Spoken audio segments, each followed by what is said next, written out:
What is up, guys? Thanks for stopping by. I want to do more of these videos for people who follow me on Twitter.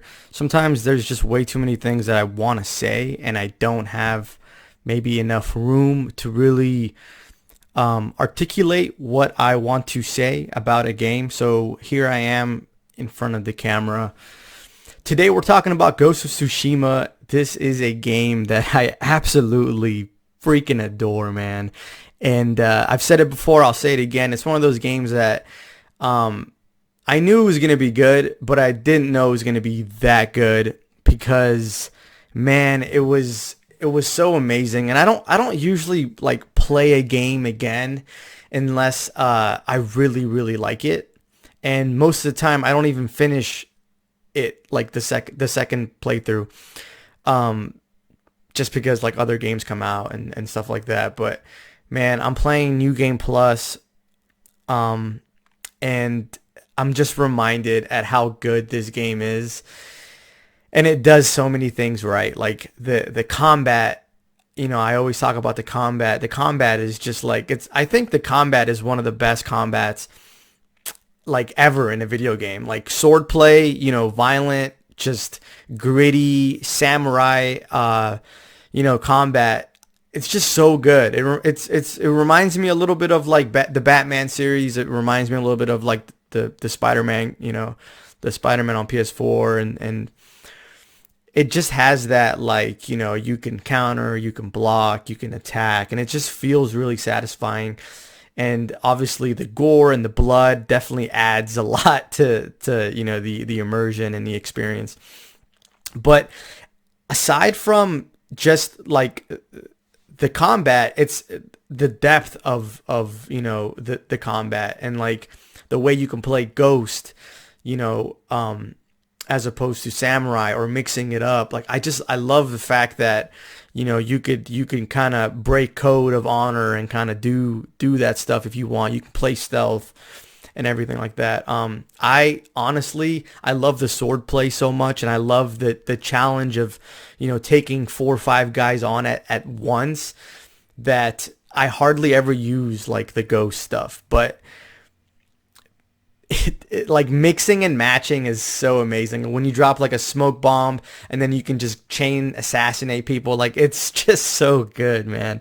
And combat is amazing. Horse riding is amazing. I know like horse riding, but I don't know, like horse riding to me is important in a game.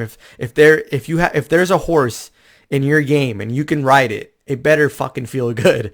And that's something that I hate about Assassin's Creed. Like the horse riding is like, it's nowhere near like Red Dead Redemption 2 quality. And this game is nowhere near Red Dead Redemption 2 quality, but it does a very good job. And like the horse riding really feels good. Like it fits the game. Obviously the graphics are amazing, and the photo mode goes hand in hand with the graphics. The game is just visually beautiful, like to look at. And I remember seeing The Witcher 3 Sunsets, and I remember saying like that Sunsets can never get any better than this. And then like here comes this game, and it has amazing sunsets in this game. Like probably the best I've ever seen in a video game, to be honest.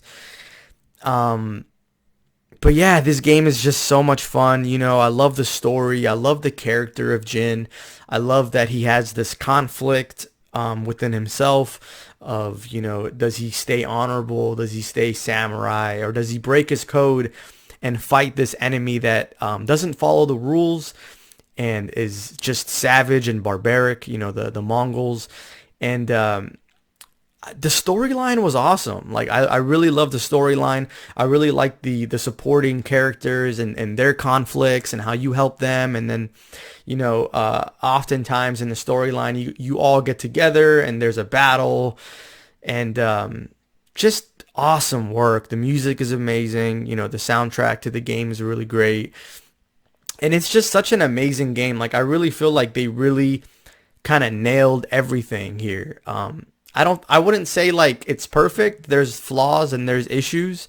And, sometimes the attention to detail to like the world seems a little like lacking, um, and less refined than I think it could have been, and but that definitely doesn't take you away from the immersion or the experience, because the game is absolutely beautiful, and the game is just, it does such a great job at making you feel like a badass. Like, you're there's even a few, armor suits in the game where, you kind of have like a cape, and people have said like it reminds them of like, the back in the day Batman. Like, it's just dude, you feel like a badass when you play this game.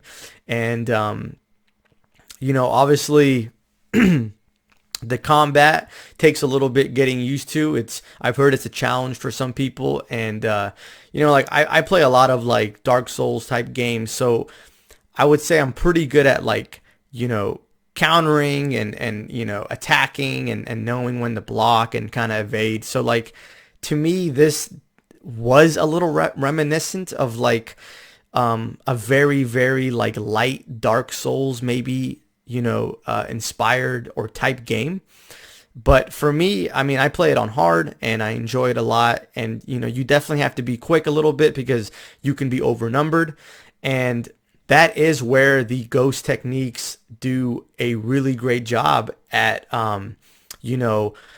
leveling the playing field, and, ensuring that, you could fight them, kick their ass, and win a battle, if you can't handle just swordplay. But just wanted to talk about this game because I do want to shed light to the games that I really enjoy playing. I always say this every time, but I do want to make more videos talking about the games that I've played.